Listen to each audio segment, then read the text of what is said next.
Intelligence bureau की report के कुछ पन्ने सामने आए तो इतिहास की बुनियाद हिल गई। देश के प्रथम प्रधानमंत्री जवाहरलाल नेहरू की मंशा सवालों के घेरे में आ गई। इंडिया टुडे की रिपोर्ट के मुताबिक मिले दस्तावेज ये राज खोलते हैं कि नेहरू सरकार ने नेताजी सुभाष चंद्र बोस के परिवार की जासूसी करवाई। अजीब बात है, 70 बरस हो गए, लेकिन आज भी हिंदुस्तान के हुक्मरानों के पास इस सवाल का जवाब नहीं कि आखिर नेताजी सुभाष चंद्र बोस की मौत का सच क्या है। आखिर क्यों जिसे आजाद हिंदुस्तान के सबसे बड़े नायकों में से एक होना चाहिए था, वो आजाद हिंदुस्तान की सबसे बड़ी मिस्ट्री बनकर रह गया।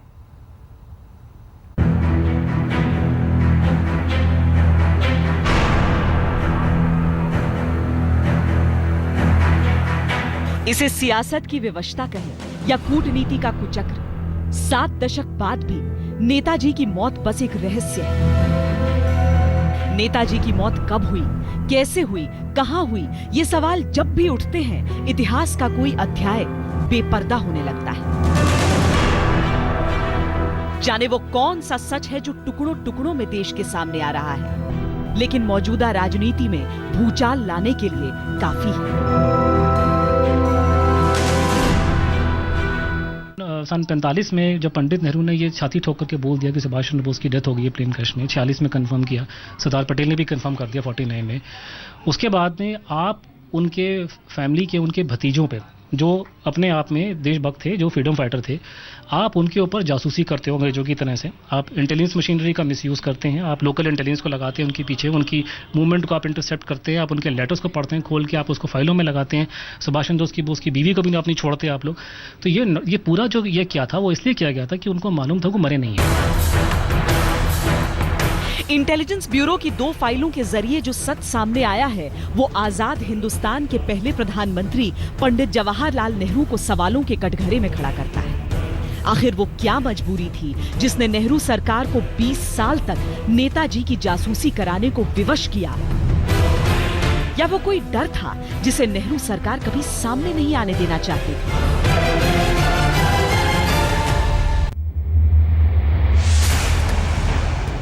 इंडिया टुडे की एक्सक्लूसिव रिपोर्ट के मुताबिक 1948 से लेकर 1967 तक लगातार नेताजी के परिवार पर नजर रखी गई। नेताजी के परिवार से जुड़े लोग क्या करते हैं, किससे मिलते हैं, यहां तक कि उनके खत भी इंटेलिजेंस ब्यूरो की निगाह में रहते थे। इन 20 सालों में से 16 सालों तक पंडित नेहरू प्रधानमंत्री थे। आईबी सीधे उन्हें ही रिपोर्ट करती थी। रिपोर्ट्स में नेहरू के उस खत का भी जिक्र है जो उन्होंने 1957 में विदेश सचिव को लिखा था, और खत में नजर आती नेहरू की चिंता इस शक को और पुख्ता करती है कि कुछ तो था जिसकी पर्देदारी थी। मेरे जापान छोड़ने से पहले मुझे पता चला कि शरद चंद्र बोस के बेटे श्री अमी बोस टोक्यो पहुंचे हैं। उन्होंने मुझे भारत में ही बताया था कि वो टोक्यो जाने वाले हैं। मैं चाहता हूं कि आप टोक्यो में हमारे राजदूत से पूछें कि उन्होंने वहां क्या किया। क्या वो हमारे दूतावास पर भी गए थे? क्या वो रेंकोजी मंदिर भी गए थे? कि इन फाइलों में ऐसे ये लिखा है कि ये सारे जो बोस फैमिली के चिट्ठी थे 20 साल से 1948 से लेके 1968 तक जो भी वो खत लिखते थे जिसमें कोई पॉलिटिकल पार्टीज के नाम हो या लोगों के नाम हो जिससे सरकार को ये अलर्ट हो जाए या सरकार को कोई पॉलिटिकल थ्रेट मिले, वो सारे जो डॉक्यूमेंट्स है वो इस पे फाइलों में स्टोर किए गए थे। इंटेलिजेंस ब्यूरो की ये फाइलें न जाने कब से गोपनीयता के अंधेरे में दफन थी, लेकिन किसी वजह से वो फाइलें नेशनल आर्काइव्स पहुंच गईं और एक राज खुल गया। इन फाइलों में लिखी रिपोर्ट के मुताबिक आईबी की जासूस छुपकर देश विदेश में उनके घर के सदस्यों का पीछा करते थे। वो उन सब बातों की जानकारी रखते थे कि घर के लोग किनसे मिल रहे हैं, क्या बातें कर रहे हैं। निगरानी वैसी ही थी जैसे कि आज के समय में किसी आतंकवादी के घर वालों की हो सकती है। Also to find out why surveillance is being done. We would also like to know, today we are demanding declassification of Subhash Bose's files. Are we also under surveillance? We would like to know whether members of the present generation of Bose family members whether we are under surveillance. Because I don't think we have done anything wrong in life that we should be under surveillance in free India. Netaji ने अपनी पूरी जिंदगी देश के लिए न्यौछावर कर दी।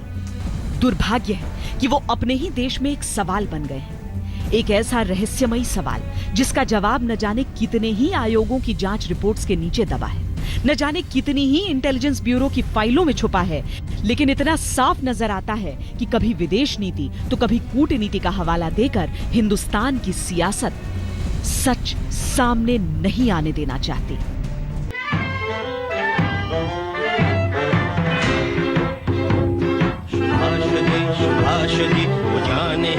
खून के बदले आजादी का सूरज देने वाले सुभाष चंद्र बोस हिंदुस्तान आजाद होते ही गुमनामी के अंधेरों में खो गए और उनके नाम पर हमेशा आधा अधूरा सच ही जनता के हाथों लगा और जो सामने आया वो दुखद रहा। एक Woodburn Park, Kolkata, 38/2 Elgin Road, Kolkata. Netaji की बची धरोहरों को समेटे ये वो मकान है जो 20 वर्षों तक इंटेलिजेंस ब्यूरो के जासूसों की निगरानी में रहे। बोस परिवार के सदस्यों की हर बात सीधे नेहरू तक पहुंचाई जाती थी। नेताजी की परिवार की मानिए तो ये टॉप सीक्रेट डॉक्यूमेंट्स पूरी कहानी का सिर्फ एक ट्रेलर है। पूरा किस्सा उन नेताजी फाइल्स में है जिन्हें पिछले 50 साल से टॉप सीक्रेट बताई जा रही है। अजीब सी बात है कि 1956 में नेहरू सरकार के दौरान जब शहनवाज कमेटी ने नेताजी की मौत विमान दुर्घटना में होने पर मुहर लगा दी थी, तो फिर नेहरू सरकार को किस बात का डर था जो बोस परिवार की जासूसी कराती रही? क्या नेहरू को राजनीतिक विकल्प तैयार हो जाने की चिंता सताती थी? नेताजी की बेटी अनीता बोस को यह सब जानकर दुख होता है। ये सवाल उन्हें आज भी परेशान करता है कि आजादी के नायक के परिवार की जासूसी का मकसद क्या था। मैं ज्यादा हैरान नहीं हूँ ये जानकर कि मेरे परिवार पर निगरानी रखी जा रही थी। मेरे चाचा शरद चंद्र बोस आजादी के बाद राजनीतिक तौर पर सक्रिय थे और उनके विचार कांग्रेस से मेल नहीं खाते थे, लेकिन उनकी मृत्यु 1950 में हो गई थी। ये चौंकाने वाली बात है कि मेरे भाई अमीयनाथ बोस और शिशिर बोस पर भी नजर रखी जा रही थी। आईबी रिपोर्ट्स अनीता बोस की चिंता की पुष्टि करती है। रिपोर्ट्स में 1968 में दर्ज एक नोट का जिक्र है जिसमें नेताजी के बड़े भाई शरद चंद्र बोस के बेटे अमीयनाथ बोस को लेकर चिंता जाहिर की गई है। अमीय बोस आजाद हिंद दल को फिर से स्थापित करने में गहरी दिलचस्पी ले रहे हैं। ऐसा पता चला है कि वो केंद्र और राज्य में महत्वपूर्ण लोगों को प्रभावित करने में कामयाब रहे हैं। जब नेताजी सुभाष चंद्र बोस ने ये नारा दिया था कि तुम मुझे खून दो मैं तुम्हें आजादी दूंगा, तो उन्हें इस बात का अंदाजा भी नहीं था कि आजादी मिलने के बाद खुद उनके परिजनों पर ही जासूसी की जाएगी और वो करने वाला कोई और नहीं बल्कि खुद प्रधानमंत्री होंगे। सच्चाई तो यह है कि परिवार पूरी तरह सत्ते में है और ये समझ नहीं पा रहा है कि अब इस मामले में कार्रवाई कैसे हो। लेकिन फिलहाल ये कहना गलत नहीं होगा कि जिस परिवार ने खुद कांग्रेस के लिए पूरी तरह से लॉयल्टी बरती, अब उन्हें गद्दार कहकर जासूस का तमगा क्यों दिया गया। नेताजी का परिवार बार बार नेताजी की मौत की जांच कराने की मांग उठाता रहा। सरकारों ने जांच कराई भी, लेकिन हर जांच कई सवाल भी अपने पीछे छोड़ गई। और अब इंटेलिजेंस ब्यूरो की रिपोर्ट्स के जरिए जो सच सामने आया है वो हैरान करता है। लेकिन इतिहास कई तरह से यह बताता है कि कांग्रेस में कद की लड़ाई और नीतियों को लेकर नेहरू और बोस के बीच एक मतभेद रहता था और इसी मतभेद के चलते बोस को कांग्रेस छोड़नी भी पड़ी थी। अब जब आईबी की रिपोर्ट्स के कुछ दस्तावेज सामने आए हैं तो इतिहास भी एक बार फिर सामने आ खड़ा हुआ है। We want to expel British power from India. We have to fight the enemy with his own weapons. आजादी के संग्राम के दो नायक जैसे जैसे आजाद भारत के नजदीक पहुंचते गए, उनके रास्ते अलग होते चले गए। जवाहरलाल नेहरू गांधी जी के अहिंसा के सिद्धांत पर पूरी तरह यकीन रखते थे, जबकि सुभाष चंद्र बोस का मानना था कि गांधी जी का अहिंसा का सिद्धांत ही आजादी पाने के लिए काफी नहीं है। लेकिन कांग्रेस में सुभाष चंद्र बोस की लोकप्रियता किसी दूसरे नेता से कम नहीं थी। यही वजह थी कि 1938 में सुभाष चंद्र बोस कांग्रेस के अध्यक्ष चुने गए। ये वो दौर था जब द्वितीय विश्व युद्ध शुरू हो चुका था और सुभाष चंद्र बोस हालात का फायदा उठाते हुए आजादी की लड़ाई अपने तरीके से तेज करना चाहते थे। पार्टी अध्यक्ष की कलह को लेकर सुभाष चंद्र बोस ने 1939 में पार्टी अध्यक्ष पद से इस्तीफा दे दिया और फॉरवर्ड ब्लॉक नाम से अलग राजनीतिक दल बना लिया, जो कांग्रेस के लिए एक चुनौती बन सकता था।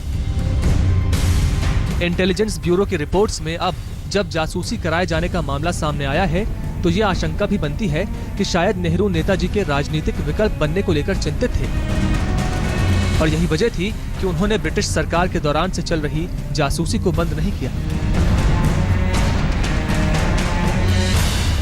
सुभाष चंद्र बोस के बारे में कांग्रेस पार्टी पर्टिकुलरली जवाहरलाल नेहरू बहुत डरते थे, ये तो हम लोग को पहले से मालूम था। और सुभाष चंद्र बोस को हिंदुस्तान की दूर रखने के लिए कांग्रेस पार्टी और जवाहरलाल नेहरू ने कॉन्स्पिरेसी भी किया है, वो हम लोग को मालूम था। और जब सुभाष चंद्र बोस का जो आज़ाद हिंद गवर्नमेंट उन्होंने जो बनाया सिंगापुर में, और उनका जो पूरा जो कम्युनिकेशंस है, उन सभी फाइल को डिक्लासिफाई करने की डिमांड हम लोग इसलिए रखा था ताकि कांग्रेस का जो पहली सरकार है, उस सरकार का उसके पीछे का जो मकसद है सामने आना चाहिए था। लेकिन कांग्रेस पार्टी कभी उसका कोई कदम नहीं उठाया था।